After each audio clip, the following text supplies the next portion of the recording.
Bonjour à toutes et à tous, ravi de vous retrouver pour ce nouveau Paris Direct à la une de l'actualité de ce mercredi. Les troupes ukrainiennes avancent, elles avancent vite dans l'Est mais aussi dans le sud de l'Ukraine, annonce Volodymyr Zelensky. Puis c'est un triste record, le record de fonte 2022 a été pulvérisé par les glaciers suisses en une année. Ils ont perdu 6% de leur volume total, soit 3 km3 de glace, une catastrophe. Une bande de terre est apparue au col de Sanfleuron, une première en 2000 ans.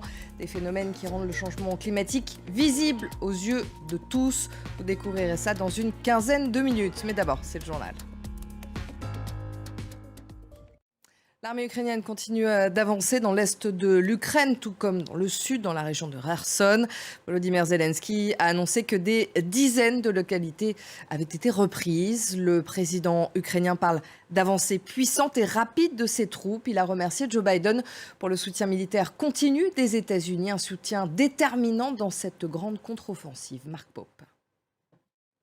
Les forces russes sont donc de plus en plus sous pression selon une carte militaire dévoilée hier par le ministère russe de la Défense lors de son briefing quotidien. Les reculs des Russes sont importants. On fait le point avec notre envoyé spécial à Mykolaïv, Gwendoline de Bono. La mission de la CEDEAO dit repartir confiante du Burkina Faso. Les émissaires ont notamment rencontré le nouvel homme fort du pays, le capitaine Ibrahim Traoré. La Corée du Sud et les États-Unis auront mis moins de 24 heures à réagir aux provocations de la Corée du Nord. Les deux pays ont lancé 4 missiles sol-sol en direction de la mer du Japon.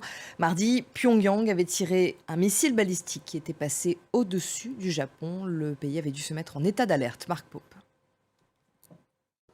Les manifestations contre le régime ne faiblissent pas en Iran, et ce malgré la répression. Iraniennes et Iraniens descendent tous les jours dans les rues pour réclamer la liberté. Depuis le 16 septembre, au moins 92 personnes ont été tuées selon l'ONG Iran Human Rights. Le chef de la diplomatie européenne, Josep Borrell, a annoncé vouloir sanctionner le pays pour la répression menée par les forces de sécurité. Des mesures restrictives doivent être adoptées prochainement. Cédric Ferreira. C'est une annonce qui fait réagir à l'heure où plusieurs grandes villes françaises annoncent boycotter pour des raisons environnementales le mondial de football au Qatar. Le Conseil olympique d'Asie a annoncé que l'Arabie saoudite accueillera les Jeux asiatiques d'hiver en 2029. Vous avez bien entendu, des Jeux d'hiver dans un royaume désertique. Les épreuves sportives se dérouleront à Neom, une mégalopole futuriste en construction. Cédric Ferrer.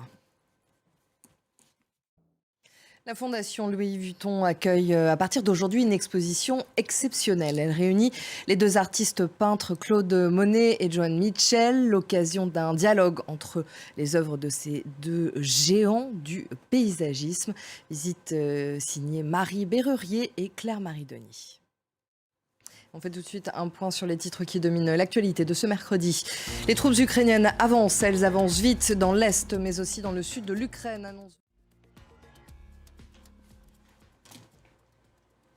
Et c'est un triste record. Le record de fonte 2022 a été pulvérisé par les glaciers suisses en une année.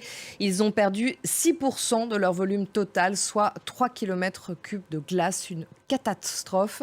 Des phénomènes qui rendent le changement climatique visible pour tous.